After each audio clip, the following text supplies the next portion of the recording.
Let's start with chemicals. This is a ridiculously overcomplicated graphic. I blame the Europeans.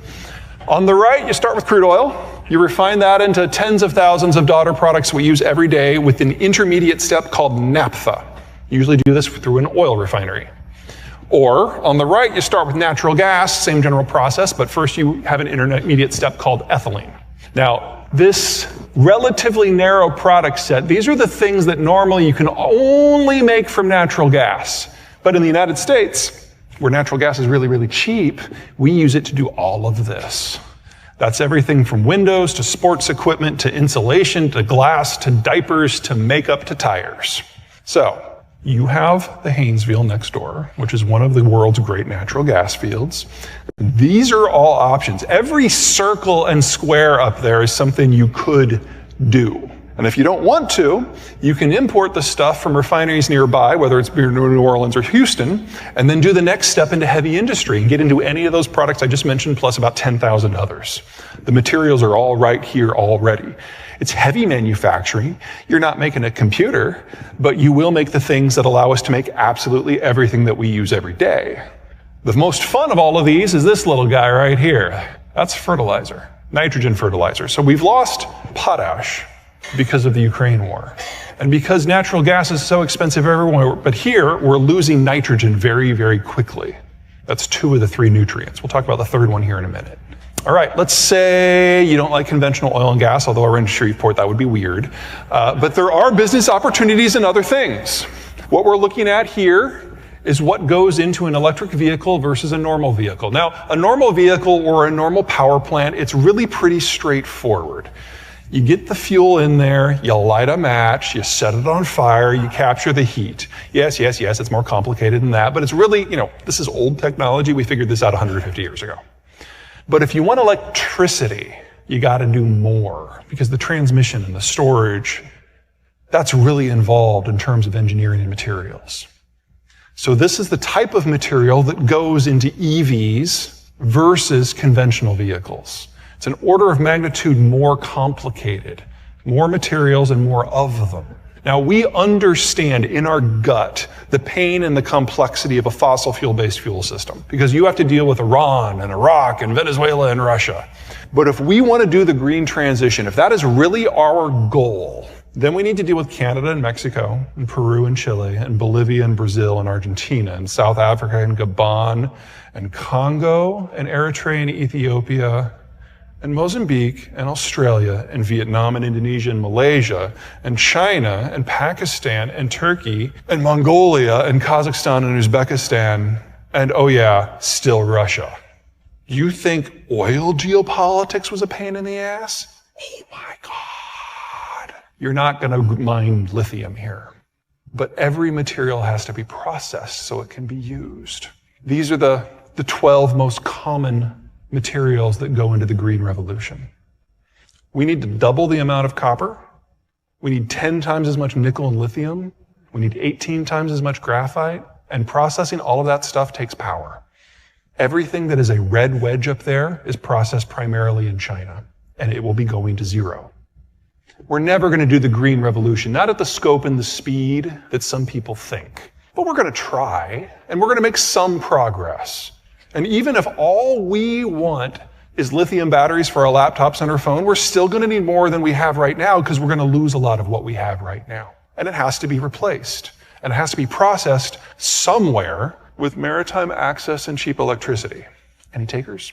All right, let's say you want something a little less exotic. You want good old-fashioned steel. Most countries follow the same process. You start on the left here, you get iron ore, you throw it into a blast furnace with usually a bunch of coal. You basically melt the crap out of it and burn off all the impurities. That leaves you with an intermediate product called pig iron, which is useless, but it's a necessary step. That pig iron is then processed on in a more advanced facility, often part of the same complex, into rolled steel. The hot rolled steel is the stuff that's structurally strong, but not necessarily resistant to corrosion. And it's kind of ugly. So it's your car frame or the rebar in concrete. Or the high-end stuff, the cold rolled, that's the shiny stuff. If you can see steel in anything, in your watch, on a roof, that's cold rolled steel, much more expensive. Here in the United States, we don't do a lot of hot rolled steel in the traditional sense. We are the world's greatest steel recyclers. And about 95% of the steel that we use every day has already been used once, twice, 18 times. You can recycle it endlessly. But recycled steel can only be turned into hot rolled. You can't make it pretty, at least not yet. Cold rolled has to be made from pig iron. It has to be virgin steel. We don't do much with foundries. So what we do is we import someone else's pig iron, and we turn it into the highest quality steel in the world, mostly for export. 3/4 of global pig iron came from Russia and Ukraine. The Russian stuff is under sanction. We're not taking much of that into law anymore. That nuclear power plant in Ukraine we keep hearing about, that provided every electron of electricity that Ukraine's steel mills operated on. It's all gone. All that's left is Brazil, and there's not enough. So on top of everything else that you might be struggling with inflation, we also have a steel shortage. The things you need to make steel, iron ore, and then coal or electricity. Might not be as sexy as chromium, but wow, we need a bunch of it. All right, let's say you want to grow something instead of mine something. This is where the world's timber comes from. Anyone see a problem here? Russia, one way or another, is going away. Either it's going to win this war and it's going to be under crushing sanctions, or it's going to lose this war and it's going to fall apart. Either way, all of that goes away. Now, I'm not saying that you should go out there and cut down more trees, but this already is a harvesting zone. But because you're close to New Orleans, it is not a processing zone. I don't care if all you do is turn sawdust into pellets or make plywood or make furniture. The options are almost endless. And your proximity to population centers makes this perfect, because this is something Texas can't do because they don't have trees. Let's say you want to grow something you can eat. Here's corn. See a problem with Ukraine? Yeah. Now, there is currently a UN-managed export system that has safe haven pathways from the ports that allow the Ukrainians to export some grains, and they've been preferencing corn to this point because there's more dollar per bushel in it, and they've got to choose what they ship out. So wheat has basically gone to zero. Corn is actually up a little bit. But think about what the Russians are doing right now.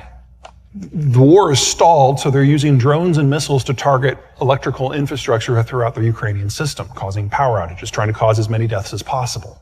What do you think they're going to do once summer happens? There's no point in going after the power infrastructure then. They're going to go after the agricultural infrastructure. This is also going to zero. Now, again, I'm not saying go out there and grow more corn, but anything you can do to add value, especially to a sector where you know the world is about to lose one of its major producers, whether you're making grits or pressing it into oil, same logic holds true for soy, same holds true for cotton and cottonseed. There's very little agricultural processing that happens within 500 miles of you. On one side of you, you've got Atlanta. On the other, you've got the Texas Triangle. Ravenous urban zones that need every scrap of value-added commodity they can possibly get their hands on.